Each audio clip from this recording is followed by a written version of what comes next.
We're live from Chevy Chase. Welcome back. It's now time for Talk of the Town, and today it's about the true state of the bourbon industry in Kentucky. If you've been reading the headlines lately, you might be thinking the bourbon boom is over, but is it true? Well, we've brought in a bourbon expert and host of the Bourbon Life podcast, Mark Rucker, to give us the scoop. Welcome back. Hi, Mark. It's great to be here. Thank you guys so much for having me on. So we've seen a lot of negative headlines lately, distilleries closing and things like that. So is the bourbon boom over? You know, I like to call it a market correction. I think every industry, you're going to see that. Every so many years, there's going to be some correction. I think during the COVID years, you know, people were stuck at home. I think we saw consumption go up a lot. Yeah, right. So I think what we're seeing now, there are a lot of brands I think that bought in. They came into the marketplace under those conditions, thinking that was going to be the norm for the next 10 or 15 years. And I think there are also some brands really that came in thinking that they were going to be able to make some money pretty quickly. The long-term players, though, that braced for this and understood that there were going to be some corrections, they're doing well. I mean, yes, the consumption is down. You know, we do see those decreasing trends, especially younger. I don't know, these millennials and Gen Zers. I don't know what we're going to do with them. I don't know. They're just trying to sell it. I know. Right. They're just trying to sell. They're just on Instagram being influencers, right? They don't care about drinking bourbon. But no, I mean, you look at these events, especially a couple of weeks ago over at, just for an example, over at Buffalo Trace. They had that release for, it's the CYPB, which is a Weller release. And there were thousands of people there. That's what I was going to say. Buffalo Trace is not hurting through all of this. No, not at all. So the big players, the ones that really planned and understood, I think, you know, they're obviously going to see some downturn, but it's not going to be long. It's not going to be like the 70s or the 80s where we had, you know, 6 producers and everybody was thinking bourbon was going to die completely. So no, unfortunately, I think a lot of times we see these stories.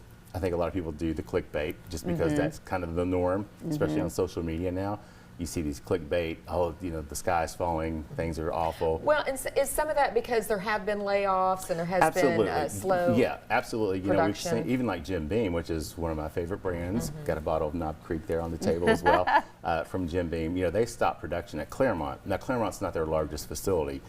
They have a facility at Boston, Kentucky, which is where most of the Jim Beam is actually produced. But they did stop production at their Claremont facility for this whole year. So that is kind of a change, but you know, in Kentucky, we have 16 million barrels under roof now. And just probably 5 or 6 years ago, we had about 8 or 9. Right. So production, a lot of these brands doubled capacity. They built their distilleries out, added more production capacity, started producing. So they've got all these barrels under roof. And we're starting to see that consumption go back down just a little bit. We're starting to see that market correction. So I think these brands are just preparing for the future because bourbon, most producers are going to wait 6 to 8 years to put out what they're distilling now, right? So if you've got 16 million barrels already sitting there, you don't want to keep producing and have this glut down the road. So I think in 6 to 8 years, we may actually see a shortage because we have all these barrels now, but they're going to stop production for a year or two maybe. And then we're going to see that gap. So I think Kentucky bourbon tourism is fine, though. Oh my gosh! I mean, it's crazy, right? I mean, it's like a $9 or $10 billion a year industry, and it just continues to grow. And you know, with the Bourbon Life, I'm starting really to embrace the lifestyle. That is the Bourbon Life.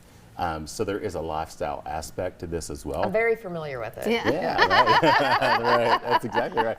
But you know, I'm really leaning into that more and embracing brands and partnering with people and doing some things. And yeah, I mean, the tourism, the people are coming in.